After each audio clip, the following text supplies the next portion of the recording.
来看新竹有一个3个月大的查甫婴仔，因为伊的老母长期拢伫咧食毒，佮家己饲母奶。今年3月中的时阵，害一个婴仔中毒过身。法医伫咧婴仔的身躯内面验到高度正悬的安非他命。这新竹地方法院依照过失致死罪，判这姓杨的老母关6个月，专案还佫会当上诉。那这新竹市社会处表示讲，厝内面还佫有3个幼囝，照规定由市政府去安置。新竹市一个3个月大的查甫婴仔，因面受反背骹手冰冷，往送去急诊，不过抢救无到1点钟就宣告不治。事后法医伫查甫婴仔体内验出高浓度的甲基安维他命。姓杨的老母承认讲，饲母内时拢有咧食毒，查甫婴仔啉真侪有毒的母奶，才生共死。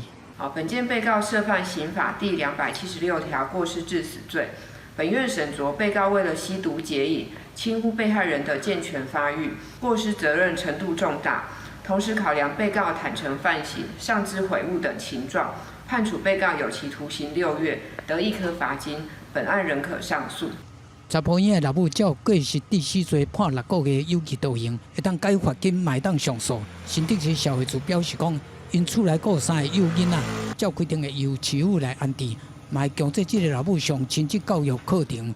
检警介入调查了后发现，查甫婴的肺甲头中的甲基安维他命已经达到对婴儿婴儿上计致死量的4倍半，佮检出体内甲基安维他命代谢做安维他命。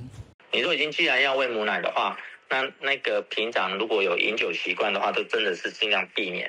那毒品当然是绝对不行啦，不只是妈妈不适合，宝宝更不适合。而且妈妈在吸食的过程，整个空间的那个里面残留的，我们说2手毒品的话，那个伤害也一直存在啊。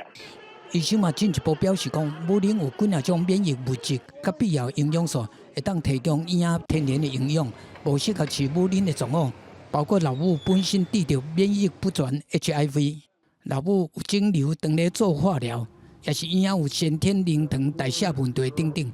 记者综合报道。